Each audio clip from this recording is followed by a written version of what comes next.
Hi friends, ఈరోజు క్లాస్లో మనం రెడీమేడ్ స్టైల్లో ఉండే కుర్తీని ఎలా కట్ చేయాలి, స్టిచ్ చేయాలి అనేది చూద్దాం. ఈ కుర్తీలో వచ్చేసి ఫ్రంట్ పార్ట్లో ప్రిన్స్ కట్ వస్తుంది, అలానే సైడ్ ప్లేట్స్ వస్తాయి. అలా వచ్చేలా ఎలా కట్ చేసుకోవాలి అనేది మన ఈ వీడియో స్టార్ట్ చేయబోయే ముందుగా మన ఈ వీడియో ఫస్ట్ టైం చూస్తుంటే మన ముద్ర వీడియోస్ ఛానల్ని సబ్స్క్రైబ్ చేయండి. పక్కనే ఉన్న బెల్ బటన్ని జస్ట్ ఆన్ చేసి పెట్టుకుంటే కొత్తగా ఎప్పుడు వీడియోస్ అప్లోడ్ చేసినా ముందుగా నోటిఫికేషన్ వస్తుంది. వీడియో నచ్చితే లైక్ చేయండి, అలానే మీ ఫ్రెండ్స్కి ఫార్వర్డ్ చేయండి.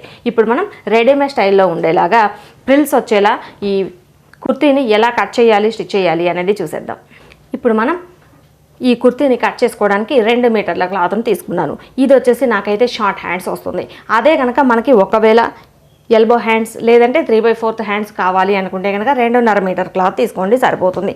ఇప్పుడు మనం తీసుకున్న ఈ 2 మీటర్ల క్లాత్లో నుండి ఎలా కట్ చేయాలి అనేది చూసేద్దాం. ఫస్ట్ ఈ 2 మీటర్ల క్లాత్లో మనం హ్యాండ్స్ కోసం ఒక స్ట్రైట్ పీస్ని సపరేట్ చేసేద్దాం.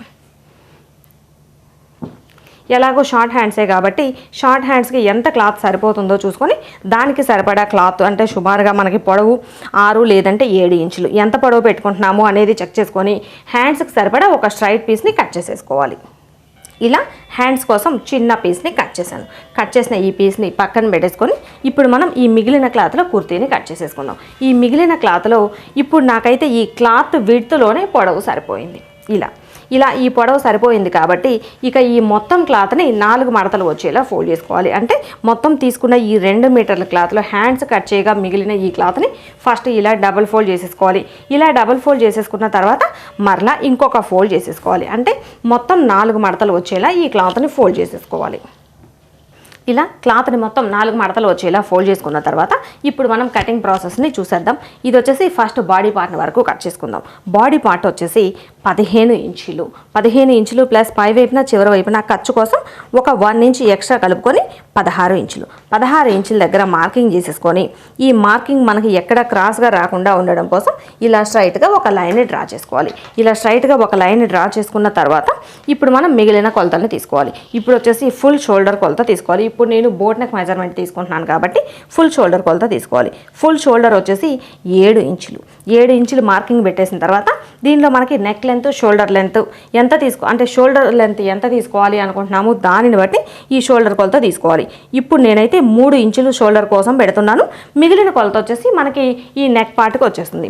ఇక్కడ నుండి మొత్తం నెక్ లెంత్కి షోల్డర్ లెంత్కి కలిపి ఎంత అయితే తీసామో అదే కొలతని ఆమ్ డౌన్ కోసం మార్కింగ్ చేసేసుకోవాలి. అంటే 7 ఇంచులు ఆమ్ డౌన్ కోసం మార్కింగ్ పెట్టేసుకోవాలి. ఇలా 7 ఇంచులు మార్కింగ్ పెట్టేసుకున్న తర్వాత ఈ లైన్ ఇలా స్ట్రైట్గా డ్రా చేసుకోవాలి. అలానే ఇక్కడ నుండి స్ట్రైట్గా మార్కింగ్ చేసేసుకొని ఇప్పుడు ఈ 2 గీతలకి మధ్యలో ఇలా క్రాస్గా 1.5 ఇంచు ఉండేలా మార్కింగ్ చేసేసుకొని ఈ మార్క్ని బేస్ చేసుకొని మనం రౌండ్ చేసుకోవాలి. ఆమ్ రౌండ్ ఇలా రౌండ్ చేసుకున్న తర్వాత ఇప్పుడు మనకి ఈ షోల్డర్ పార్ట్ దగ్గర కొంచెం క్రాస్గా రావడం కోసం ఒక 1/2 ఇంచు మార్కింగ్ చేసేసి ఇక్కడ ఈ నెక్ లెంత్ దగ్గర నుండి ఈ షోల్డర్ పార్ట్ దగ్గర వరకు ఇలా క్రాస్గా మార్కింగ్ చేసేసుకోవాలి. ఇలా ఇంతవరకు మార్కింగ్ చేసిన తర్వాత ఇప్పుడు మనం చెస్ట్ లూజ్ని, వేస్ట్ లూజ్ని కొలుచుకోవాలి. ఈ పై వైపు నుండి 9.5 ఇంచుల దగ్గర చెస్ట్ లూజ్ మార్కింగ్ చేసేసుకోవాలి. ఈ చివరన ఇక్కడ బాడీ పార్ట్ కోసం మార్కింగ్ చేసాం కదా, ఇక్కడ వేస్ట్ లూజ్ని కొలుచుకుంటే సరిపోతుంది. ఇప్పుడు మనకి చెస్ట్ లూజ్ వచ్చేసి 38 ఇంచులు. 38 ఇంచులు అంటే 38 ఇంచుల్లో మనం బాడీ పార్ట్ని 4 భాగాలుగా తీసుకున్నాం కాబట్టి 38 ఇంచుల్లో 4వ భాగం అంటే మనకి 9.5 ఇంచులు. 9.5 ఇంచుల దగ్గర ఒక మార్కింగ్ చేసేసుకోవాలి. అలానే వేస్ట్ లూజ్ వచ్చేసి 36 ఇంచుల్లో 4వ భాగం అంటే మనకి 9 ఇంచులు వస్తుంది. 9 ఇంచుల దగ్గర ఒక మార్కింగ్ చేసేసుకోవాలి. ఇలా 2 డాట్స్ని పెట్టుకున్న తర్వాత ఈ chest loose marking, waist loose మార్కింగ్ని కలిపేసి ఇలా స్కేల్తో ఒక మార్కింగ్ చేసేసుకోవాలి. ఇలా మార్కింగ్ చేసిన తర్వాత ఎక్స్ట్రా ఖర్చు కోసం 1.5 ఇంచుని డ్రా చేసుకోవాలి. ఇలా మార్కింగ్ చేసిన తర్వాత ఇప్పుడు నేనైతే ఫ్రంట్ పార్ట్లో ప్రిన్స్ కటింగ్ తీస్తున్నాను. ఫ్రంట్ పార్ట్లో ప్రిన్స్ కటింగ్ తీయడం కోసం అంటే మనం మధ్యలో కట్ చేసి మళ్ళీ జాయిన్ చేస్తాం కదా, కట్ చేసి జాయిన్ చేయడం కోసం ఒక 1/2 ఇంచ్ ఎక్స్ట్రా తీస్తున్నాను. ఇదైతే ఈ ఎక్స్ట్రా వచ్చేసి మనకి బ్యాక్ పార్ట్లో అవసరం లేదు, ఓన్లీ ఫ్రంట్ పార్ట్లో మాత్రమే కట్ చేసుకుంటే సరిపోతుంది. మొత్తం కట్ చేసిన తర్వాత బ్యాక్ పార్ట్లో ఈ ఎక్స్ట్రా 1/2 ఇంచుని తీసేస్తే సరిపోతుంది. ఇలా ఇంతవరకు మార్కింగ్ చేసుకున్న తర్వాత ఈ బాడీ పార్ట్లో ఇక్కడ ఫిట్టింగ్ కరెక్ట్గా రావడానికి ఇక్కడ ఒక 1/2 ఇంచ్ క్రాస్గా మార్కింగ్ పెట్టేస్తున్నాను. ఇలా ఇంతవరకు మార్కింగ్ చేసిన తర్వాత మార్క్ చేసిన ఈ పార్ట్ని వరకు కట్ చేసుకోవాలి.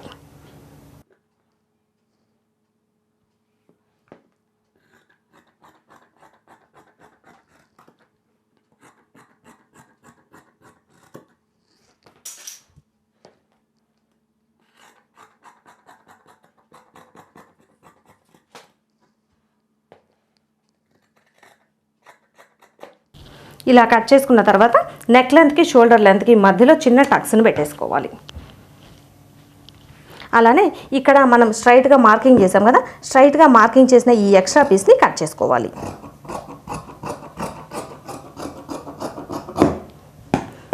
ఈ ఎక్స్ట్రా పీస్ని కట్ చేసి ఫస్ట్ ఈ మిగిలిన పార్ట్ని మనం సపరేట్ చేసేసుకుందాము. ఇప్పుడు మనం బ్యాక్ పార్ట్ పీస్ని ఫ్రంట్ పార్ట్ పీస్ని సపరేట్ చేసేసుకుందాం. సపరేట్ చేసుకొని ఫస్ట్ ఈ బ్యాక్ పార్ట్ తీసుకున్నాను. బ్యాక్ పార్ట్లో బ్యాక్ నెక్ వచ్చేసి 3 ఇంచెస్ మార్కింగ్ చేసేస్తున్నాను. 3 ఇంచెస్ మార్కింగ్ చేసేసి ఇక్కడ నుండి నెక్ రౌండ్ షేప్ అంటే జస్ట్ ఇలా బోట్ షేప్ వచ్చేలా మార్కింగ్ చేసేసి మార్కింగ్ చేసిన ఈ పార్ట్ని కట్ చేసుకోవాలి. ఇలా కట్ చేసుకున్న తర్వాత బ్యాక్ పార్ట్లో కూడా మనం ఎక్స్ట్రా 1/2 ఇంచ్ తీసాం కదా, ఈ ఎక్స్ట్రా 1/2 ఇంచ్ అవసరం లేదు కాబట్టి ఈ ఎక్స్ట్రా 1/2 ఇంచ్ని కట్ చేసేసుకోవాలి. ఇప్పుడు ఈ బ్యాక్ పార్ట్ పీస్ని పక్కన పెట్టేసుకొని ఫ్రంట్ పార్ట్ పీస్ని తీసుకోవాలి. ఫ్రంట్ పార్ట్లో లోతు కోసం మార్కింగ్ చేసేసుకుందాం. ఈ బ్యాక్ పార్ట్లో ఆమ్ రౌండ్ తీసాం కదా, ఇక్కడి నుండి ఫ్రంట్ పార్ట్లో లోతు తీయడం కోసం ఇక్కడ ఈ రౌండ్ తిరిగే దగ్గర 1 ఇంచ్ దగ్గర మార్కింగ్ చేసేసుకొని ఇలా లోపలికి మార్కింగ్ చేసేసుకోవాలి. ఇలా మార్కింగ్ చేసిన ఈ పీస్ని కట్ చేసుకోవాలి.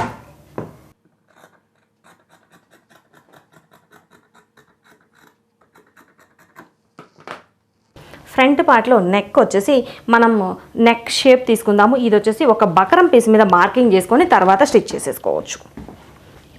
ఒక బకరం పీస్ని తీసుకొని నెక్ షేప్ కోసం మనము డ్రెస్ పీస్లో ఎంతైతే పెట్టుకున్నామో నెక్ లెంత్, అదే నెక్ లెంత్ని మార్కింగ్ చేసేసుకోవాలి. 4 ఇంచులు 4 ఇంచులు ప్లస్ ఫ్రంట్ పార్ట్లో నెక్ డీప్ కోసం 4 ఇంచులు మార్కింగ్ చేసేసుకుంటున్నాను. ఇలా మార్కింగ్ చేసుకున్న తర్వాత ఈ 2 మార్కింగ్స్ని స్ట్రైట్గా కలిపేసుకోవాలి.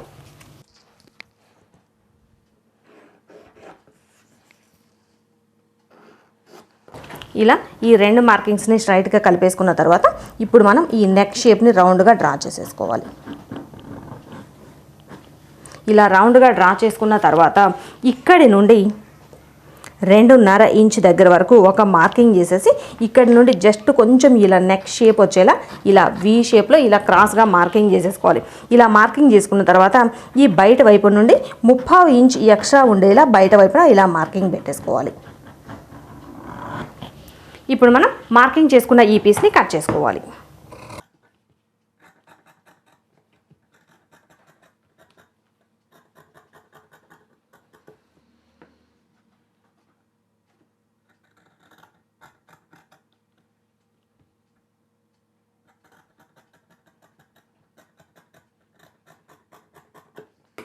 కట్ చేసుకున్న ఈ బకరం పీస్ని లాస్ట్లో అంటే మనకి ఈ డ్రెస్సులు కట్ చేసిన తర్వాత మిగిలిన పీస్ ఉంటుంది కదా, ఈ పీస్ పై వైపున ఐరన్ పెట్టుకొని స్టిచ్చింగ్ అప్పుడు మిగిలిన ప్రాసెస్ చూద్దాం.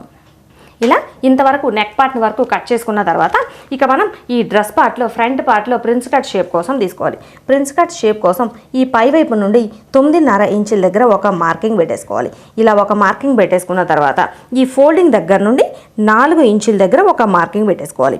ఈ 2 మార్కింగ్స్ కలిసిన ఇక్కడ నుండి స్ట్రైట్గా మార్కింగ్ చేసేసుకొని ఇక్కడ మనం ప్రిన్స్ కట్ షేప్లో మార్కింగ్ చేసేసుకుంటే సరిపోతుంది.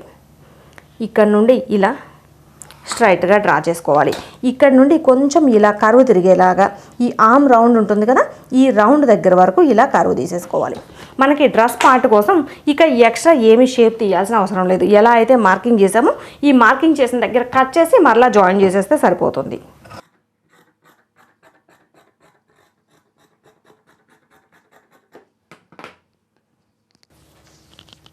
ఇలా ఇంతవరకు ఈ బాడీ పార్ట్ని కట్ చేసిన తర్వాత ఇప్పుడు మనం ఆల్రెడీ బాడీ పార్ట్ కట్ చేసేటప్పుడు ఈ ఫోల్డింగ్ మీద కట్ చేసిన ఈ పీస్ ఉంది కదా, ఈ పీస్ వచ్చేసి ఎగ్జాక్ట్గా ఈ పొడవు అయితే నాకు కరెక్ట్గా సరిపోయింది, మొత్తం ఈ కుర్తీకి సరిపడా. ఇక దీన్ని అయితే ఇక నేను పొడవు ఏమీ చేంజ్ చేయట్లేదు. ఒకవేళ మనకి ఈ పొడవు కాస్త తక్కువ కావాలి అనుకుంటే కనుక ఇక్కడ కొంచెం ఎక్స్ట్రా పీస్ని కట్ చేసేసుకుంటే సరిపోతుంది. ఇలా మొత్తం ఈ క్లాత్ని 4 మడతలు వచ్చేలా ఫోల్డ్ చేసుకోవాలి. 4 మడతలు వచ్చేలా ఫోల్డింగ్ చేసుకున్న తర్వాత ఇప్పుడు మనకి ఈ ప్రిన్స్ కట్ షేప్ కోసం కట్ చేసాం కదా, ఈ కట్ చేసిన ఈ షేప్ సైజులో అంటే కరెక్ట్గా ఈ ఫోల్డింగ్ దగ్గర నుండి ఇక్కడ వరకు మార్కింగ్ చేసేసుకోవాలి. ఇక్కడ వరకు మార్కింగ్ చేసుకున్న తర్వాత ఇక ఈ బాడీ పార్ట్ పీసుల్ని పక్కన పెట్టేసుకోవాలి. పక్కన పెట్టేసుకొని ఇక్కడ ఎంత అయితే సైజు ఉందో ఈ సైజుకి కరెక్ట్గా స్ట్రైట్గా వచ్చేలాగా 2వ చివరి వరకు డ్రా చేసుకోవాలి.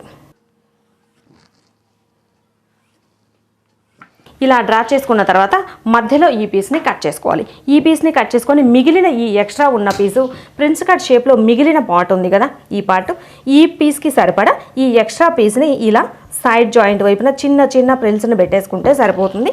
ఇప్పుడు మనం మధ్యలో మార్కింగ్ చేసిన ఈ పీస్ని వరకు కట్ చేసుకోవాలి.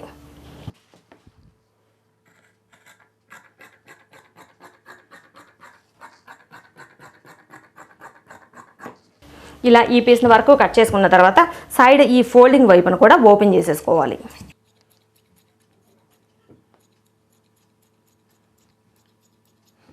ఇప్పుడు మనకి మొత్తం ఈ చివరి వైపున మధ్యలో ఫోల్డింగ్ వైపున 2 పీసులు, అలానే ఈ సైడ్ ప్రిల్స్ కోసం మొత్తం 4 పీసులు, అంటే మొత్తం ఈ కుర్తీలో ఈ చివరి వైపున ఈ జాయిన్ చేయడానికి మొత్తం 6 పీసులు వస్తుంది. ఇప్పుడు మనం ఈ హ్యాండ్స్ని కట్ చేసుకుందాం. హ్యాండ్స్ కోసం ఆల్రెడీ క్లాత్ని కట్ చేసి పెట్టాం కదా, కట్ చేసిన ఈ క్లాత్ని మొత్తం 4 మడతలు వచ్చేలా ఫోల్డ్ చేసుకోవాలి. ఇలా ఫోల్డ్ చేసుకున్న తర్వాత ఇప్పుడు మనం హ్యాండ్ పొడవు ఎంత పెట్టుకోవాలి అనుకుంటున్నాము అనేది ఒకసారి చెక్ చేసుకోవాలి. ఇప్పుడు నేనైతే హ్యాండ్ పొడవు 7 ఇంచులు తీసుకుంటున్నాను. 7 ఇంచులు ప్లస్ పై వైపున ఖర్చు కోసం ఒక 1/2 ఇంచు, చివరి వైపున ఫోల్డ్ చేసి కుట్టడం కోసం ఒక 1 ఇంచు, మొత్తం 8.5 ఇంచులు. 8.5 ఇంచుల దగ్గర ఒక మార్కింగ్ చేసేసుకోవాలి. ఇలా మార్కింగ్ చేసుకున్న తర్వాత హ్యాండ్ కర్వ్ కోసం, అంటే హ్యాండ్ డౌన్ కోసం 3.5 ఇంచుల దగ్గర ఒక మార్కింగ్ వేడేసి ఈ మార్కింగ్ దగ్గర ఇలా స్ట్రైట్ లైన్ని డ్రా చేసుకోవాలి. ఇలా స్ట్రైట్ లైన్ని డ్రా చేసుకున్న తర్వాత ఇప్పుడు హ్యాండ్ లూజ్ని ఒకసారి కొలుచుకోవాలి. హ్యాండ్ చివరి లూజ్ వచ్చేసి 13 ఇంచులు. 13 ఇంచుల్లో సగం అంటే మనకి 6.5 ఇంచులు వస్తుంది. 6.5 ఇంచులు ప్లస్ ఇక్కడ ఎంత లూజ్ వచ్చిందో ఒకసారి చెక్ చేసుకొని ఈ లూజ్కు ఒక 1 ఇంచ్ ఎక్స్ట్రా ఇక్కడ మార్కింగ్ చేసేసుకోవాలి. 6.5 ప్లస్ 1 అంటే 7.5 ఇంచ్ వస్తుంది. 7.5 ఇంచు దగ్గర ఒక మార్కింగ్ చేసేసుకోవాలి. ఇలా మార్క్ చేసుకున్న తర్వాత ఈ 2 డాట్స్ని కలిపేసుకోవాలి. ఇలా కలుపుకున్న తర్వాత ఖర్చు కోసం ఎక్స్ట్రా 1.5 ఇంచుని మార్కింగ్ చేసేసుకోవాలి. ఇలా ఇంతవరకు మార్కింగ్ చేసిన తర్వాత ఇప్పుడు హ్యాండ్ కర్వ్ తీసుకోవాలి. ఇక్కడ నుండి 1 ఇంచ్ వరకు స్ట్రైట్గా తీసేసుకొని 1 ఇంచ్ వరకు స్ట్రైట్గా తీసుకున్న తర్వాత ఇక్కడ నుండి కొంచెంగా మాత్రమే డౌన్ చేసేసుకుంటూ ఈ 3.5 ఇంచ్ మార్కింగ్ దగ్గరకు వచ్చింది కదా, ఇక్కడ నుండి ఈ మార్కింగ్ దగ్గరికి ఎగ్జాక్ట్గా ఈ 3.5 మార్కింగ్ దగ్గర కలిసేలా మార్క్ చేసేసుకోవాలి. ఇలా మార్కింగ్ చేసిన ఈ పీస్ని కట్ చేసుకోవాలి.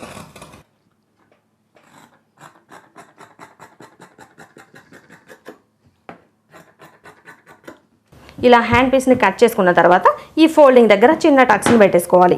ఇప్పుడు మనం ఈ 2 హ్యాండ్స్ని ఇలా ఓపెన్ చేసేసుకోవాలి.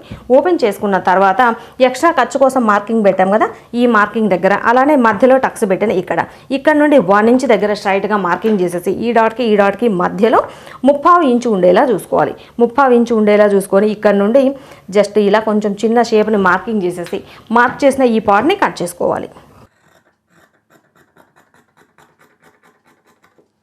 ఇలా లోతు తీసిన వైపున చిన్న టక్స్ను పెట్టేసుకోవాలి. ఇలా మనకి మొత్తం కుర్తీలో బాడీ పార్ట్ సపరేట్గా ప్రిన్స్ కట్ వచ్చేలాగా, అలానే ఈ చివరి వైపున కూడా మధ్యలో ప్లెయిన్గా వస్తుంది, సైడ్స్ మాత్రమే ప్రిల్స్ వస్తాయి.